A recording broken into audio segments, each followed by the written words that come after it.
दोहा सहरा से उठता हुआ एक नखलिस्तान।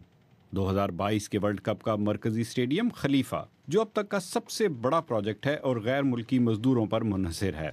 इस प्रोजेक्ट का मयार बज़ाहिर तो बहुत आला और बुलंद है, लेकिन इस बात पर अब भी तशवीश है कि कतर इस तरह के मजदूरों की हलाकतों और अपने मुतनाज़ किफ़ाला सिस्टम पर किसी तरह की कार्रवाई करने में नाकाम रहा है। किफ़ाला के तहत मालिकान एक तरह से मजदूरों के मालिक होते हैं। दुनिया के अमीर तरीन मुल्क के शहर दोहा के मज़ाफ़ात में ये मज़दूरों का कैंप है। यहाँ सहाफ़ियों को जाने की इजाज़त नहीं है, लेकिन हमारी टीम के कुछ लोग ऐसे 3 मकामात पर दाखिल होने में कामयाब रहे। एक एक कमरे में 15-15 मज़दूर इंतहाई गलीज़ हालात में रहते हैं। मज़दूरों ने अपनी शनाख्त ज़ाहिर ना करते हुए बताया कि उनके हालात में कोई बेहतरी नहीं आई।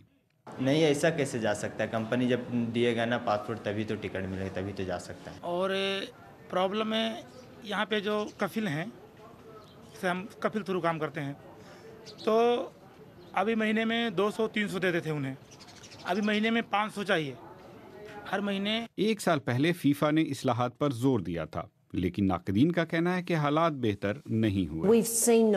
हमें कोई तब्दीली नजर नहीं आई और किफ़ाला सिस्टम भी मौजूद है।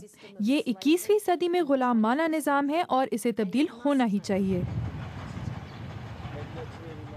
कतर का कहना है कि वर्ल्ड कप के इन प्रोजेक्ट्स में हिफाजत के आला मयार अपनाए जा रहे हैं और बदउनवानी को दूर करने के लिए अब उजरतों की अदायगी इलेक्ट्रॉनिक निज़ाम के तहत की जाएगी। उधर मजदूरों के कैंप में कतर वर्ल्ड कप के ख्वाबों की तामीर करने वाले ये मजदूर अपने हुकूक के लिए अब भी जिद्दोजहद कर रहे हैं।